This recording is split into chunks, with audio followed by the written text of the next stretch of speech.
Welcome. This is Back to the Bins. I'm your host, Mr. B. Thank you so much for joining me today. If you've been here before, thanks so much for coming back, and if you're new here, thanks so much for stopping by. This is a comic book collecting channel, and I'm a comic collector. These Sunday videos are intended to showcase the books I picked up this past week at my local comic shop. I've got a pull list, so I'm pretty familiar with what's happening in comics today. I love digging through the dollar bins, and I love digging through the back issue bins. So, if that sounds interesting to you, and you'd like to join me on my journey back to the bins, why don't you take a look over here, and I'll show you what I picked up. Alright, and like I said, these are the books I picked up this past week at my local comic shop, 204 Comics in Winnipeg, and as per usual, we start in alphabetical order, and that takes us to Marvel Comics with the Avengers, issue number 31. Yes, once again, we have a Luciano Vecchio Iron Man variant this time. Absolutely awesome. I love this. I love Vecchio's covers that he's been doing in this style. So many coming down the pipeline still. I'm excited every time. Now there's even some ratioed variants with his work. There's a Beta Ray Bill one, whereas the regular variant is Thor, and it's a 1 in 25, so my chances at my shop may be okay, but I'm not entirely sure. I'd love to get it. Maybe I'll pull it just in case. Who knows? But I love this series. I don't know when it's going to stop, but I'm happy that it's here. Super fun. Also glad we're still seeing these. That means we're getting closer to the annual, which I'm excited to get. But here we have the Fantastic Four, issue number 10. This is the 2025 Facsimile, of course. This issue hit newsstands in October of 1962, and of course we got a great Stan Lee story and a Jack Kirby cover and interiors. Good stuff. Love that they are reprinting these Fantastic Four issues. So fun. Now, some of the order did not get shipped in time, so I'm out the DC stuff that was this week. So I've had an opportunity to dig through the bins. So I figured I found this. I needed to add it to my run. Trying to collect this run. This is Hawkman, issue number 9 from January of 1987. This is the Jan Duursma cover. Haven't read any of this yet because I would like to get, the first dozen issues. And obviously 9 is one of them that I still needed. I'm getting close, very close. Like Hawkman, I think he's aesthetically a great character, and I'm very interested in who Hawkman is. Which is why when I saw this one, I also had to get it because I don't have it, which of course is the issue that should come right after issue number 12. Here we have Hawkman number 13 from May of 1987. We got a Richard Howell cover, and here we've got Hawkman, and is that Hawk Girl? Or do they call her Hawk Woman? See, this is how new I am to this particular character, but so interested.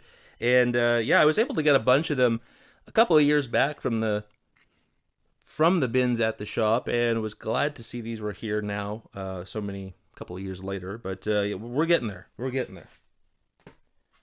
And back over to this week's releases. Here we've got Something is Killing the Children. A monster hunter walks into a bar. This is issue number 1, the Ben Stenbeck variant, and love this cover. Awesome. New number 1 for Something is Killing the Children.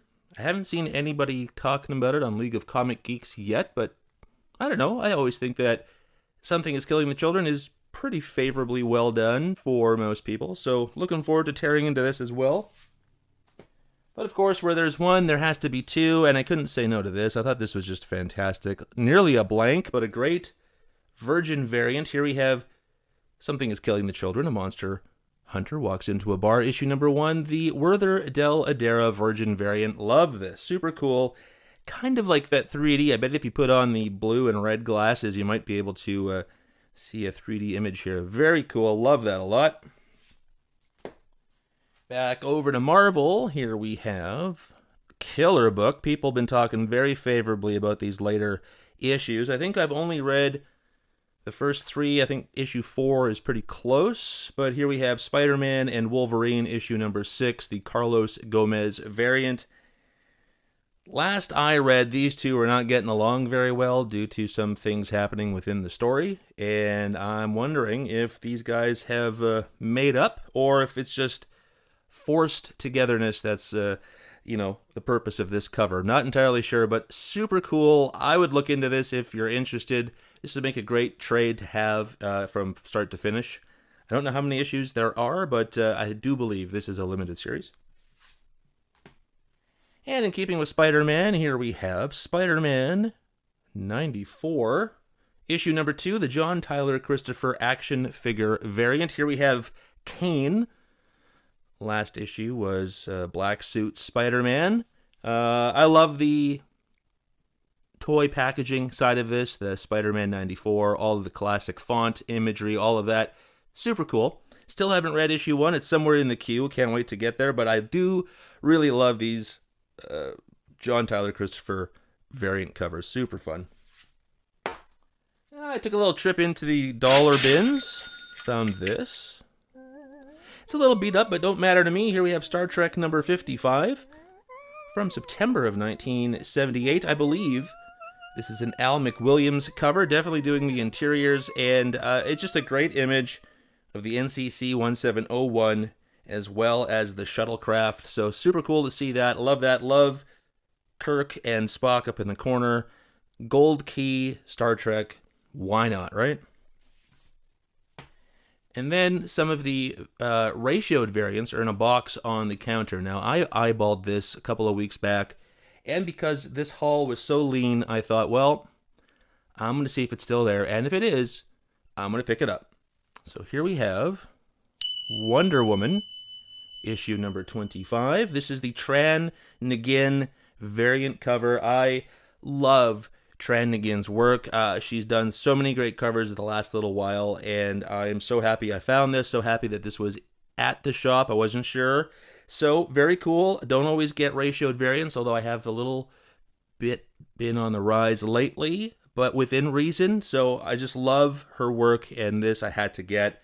Beautiful image of Wonder Woman. So fun, so cool. Contender for cover of the year.